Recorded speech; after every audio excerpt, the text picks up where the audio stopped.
आज की इस वीडियो में हम बात करेंगे क्लास 12 की पॉलिटिकल साइंस के टर्म 1 के इंपॉर्टेंट क्वेश्चन। एपिसोड हमारा फर्स्ट है। इंग्लिश मीडियम में हम यहाँ पे कुछ इंपॉर्टेंट एमसीक्यू क्वेश्चन और कुछ असर्शन एंड रीजन वाले क्वेश्चन को यहाँ पे हम देखने वाले हैं, प्रैक्टिस करेंगे कुछ क्वेश्चन की। जो लेवल है बहुत ही आसान रखा है क्योंकि पहला ही एपिसोड है। धीरे धीरे हम एपिसोड जैसे जैसे आते जाएंगे लेवल भी हम बढ़ाते जाएंगे, ठीक है। तो चलिए वीडियो को स्टार्ट करते हैं। अगर आपको कोई डाउट हो, कोई दिक्कत हो तो आप मुझे मैसेज कर सकते हैं इंस्टाग्राम पे मैं आपको एकलव्य स्टडी पॉइंट मेरा यूजर नेम है, इस नाम से आपको मिलूंगा, ठीक है। आप वहाँ पे फॉलो कर सकते हैं और मैसेज कर सकते हैं। कोशिश करूंगा टाइम निकाल के आप सभी को रिप्लाई करूंगा। मेरा नाम है सत्येंद्र प्रताप और आज की इस वीडियो में हम बात करेंगे इंपॉर्टेंट क्वेश्चन की, ठीक है। तो चलिए देखते हैं। सबसे पहले आपके सामने क्वेश्चन है, स्क्रीन पे ध्यान से देखो इसे। क्वेश्चन आपसे कह रहा है कि the bipolarity was challenged by dash, ठीक है। ये आपको समझना है। Which provided the newly decolonise countries of Asia, Africa and Latin America a third option of not to join the either alliance. देखिए यहाँ पे आपसे ये पूछा जा रहा है कि जो दो ध्रुवीयता थी उसको किसने चुनौती दी थी, किसने चैलेंज किया था, बाइपोलैरिटी को किसने चैलेंज किया था, जिसके तहत क्या था कि जो नए आजाद हो रहे थे देश, चाहे वो एशिया के हो, चाहे अफ्रीका के हो, चाहे लैटिन अमेरिका के हो, इनको एक तीसरा ऑप्शन मिल गया था, ठीक है। आपको पता है दुनिया दो गुटों में बट रही थी, एक तरफ यूएसए था, दूसरी तरफ यूएसएसआर था और लोगों को विभिन्न देशों को इन्हीं दो गुटों में जाना था। ऐसे में एक थर्ड ऑप्शन आ गया था। वो थर्ड ऑप्शन क्या था आपसे ये पूछा जा रहा है। तो आई होप आप सभी को पता होगा। बहुत ही आसान क्वेश्चन है। आंसर हमारा हो जाएगा ए, यानी नॉन अलाइंग मूवमेंट। इसने एक तीसरा ऑप्शन दे दिया था, ठीक है, जो नए आजाद देश थे इनको। तो इंपॉर्टेंट है। चलिए आगे चलते हैं। अगला क्वेश्चन ध्यान से देखिए। Which statements reflect the objective of non aligning movement. जो गुट निरपेक्ष आंदोलन है इसके उद्देश्य जो है उसमें से इनमें से कौन सा पॉइंट है जो उसका उद्देश्य को दिखा रहा है। तो आपको सबसे पहले पॉइंट पढ़ने पड़ेंगे तभी आप उसको सही तरीके से समझ पाएंगे। तो पहला है enabling newly decolonize country to pursue independent policy. तो ये सही है। देखो जो नए देश आजाद हुए थे वो नॉन अलाइंग मूवमेंट में अगर जाते हैं तो वहां पे वो आजाद रहेंगे, ठीक है। अब उनको मतलब जैसे अगर वो मान लो वो सुपर पावर में जाते हैं तो कहीं ना कहीं सुपर पावर की बात माननी पड़ेगी, लेकिन नॉन अलाइन में जाते हैं तो वो आजाद हैं, कोई टेंशन नहीं रहेगी उन्हें फालतू की। तो ये आपका ऑप्शन जो है बिल्कुल ठीक है। अब चलते हैं दूसरे ऑप्शन को देखते हैं। Not to joining any military alliance, ये भी ठीक है क्योंकि जो नॉन अलाइन में जा रहे थे उनको कोई भी मिलिट्री अलायंस ज्वाइन करने की कोई जरूरत नहीं थी, वो स्वतंत्र रह सकते थे। तीसरा है focus on elimination of global economic inequalities. जो वैश्विक स्तर पे जो आर्थिक असमानता थी उस पर फोकस कर सकते थे कि किस तरीके से उस चीज को दूर कर सकते हैं, ठीक है। तो ये भी हमारा ऑप्शन यहाँ पे ठीक ही है। तो हमें ऐसा कोई भी ऐसा ऑप्शन नहीं मिला जो नॉन अलाइन मूवमेंट्स का ऑब्जेक्टिव को ना दर्शा रहा हो। तो अपना आंसर क्या हो जाएगा? All of above. बहुत ही आसान था। नेक्स्ट क्वेश्चन आपके सामने है कि how many years did the civil war continue in Tajikistan. जो ताजिकिस्तान था यहाँ पे गृह युद्ध जो था वो कितने वर्षों तक चला? ऑप्शन में 5 year, 10 year, 15 year, none of these, ठीक है। तो आप सभी जानते हैं 10 ईयर 10 साल तक यहाँ पे गृह युद्ध चला था। अगला प्रश्न आपके सामने है the UN security council has how many permanent member. जो सिक्योरिटी काउंसिल होती है उसमें कितने परमानेंट मेंबर होते हैं? परमानेंट पूछा है तो आपको पता होगा 5 मेंबर हैं। अगर मान लो यहाँ पे परमानेंट की जगह टेम्परेरी पूछ लेते तो आपका आंसर हो जाता 10, ठीक है।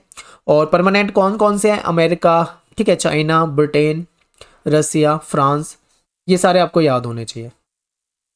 अगला प्रश्न आपके सामने है कि which among the following country declared that the Warsaw Pact members are free to decide their own future. यानी कि इनमें से किस कंट्री ने ये कहा था कि जो वार्सा पैक्ट के जो मेंबर हैं अब वो आज़ाद हैं, अपने फैसले अपना फ्यूचर के अपने आप ले सकते हैं। तो किसने कहा था? ऑप्शन में है USA, USSR, Russia and all of above. तो आंसर अपना हो जाएगा यूएसएसआर, ठीक है। जब सोवियत यूनियन जो था वो टूट गया था, यूएसएसआर जो था टूट गया था, उसके बाद ये कहा गया था, ये स्टेटमेंट थी, ठीक है। तो ये इंपॉर्टेंट है, आपको याद होना चाहिए। नेक्स्ट क्वेश्चन आपके सामने है कि India signed the treaty of friendship in August 1971 with the USSR for how many years. यानी कि यूएसएसआर के साथ भारत ने 1971 के अगस्त महीने में कितने वर्ष की संधि की थी? मित्रता की संधि यानी कि ट्रीटी ऑफ फ्रेंडशिप कितने वर्ष की थी?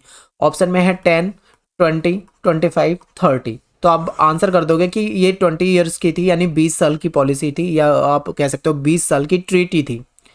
तो हमारा आंसर हो जाएगा बी। नेक्स्ट क्वेश्चन है कि UNO was founded in dash. यानी यूएनओ जो है वो कब स्थापित हुआ था, उसकी स्थापना कब हुई थी?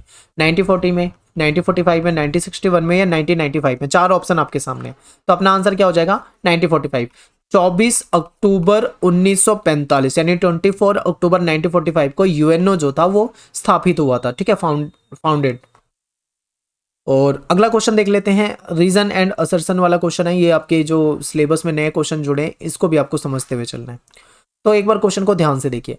असर्शन और रीजन, दो स्टेटमेंट आपके सामने, दोनों को बहुत ध्यान से पढ़ना है। उसके बाद हमें ये चार ऑप्शन देखेंगे, इसमें से हमें सोच समझ के सही फैसला करना है कि क्या इसका आंसर हो सकता है। तो पढ़ते हैं। Prospects of Cuban missile crisis made the whole world nervous.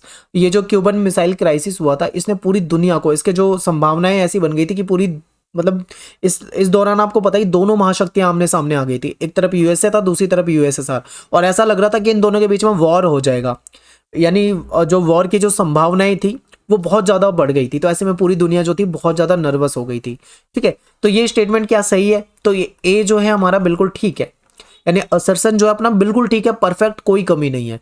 अब चेक कर लेते हैं आर यानी रीजन को। कह रहे कि the Cuban missile crisis was a high point of what came to be known as the Cold War, and if it depends, it was not going to be an ordinary war, ठीक है।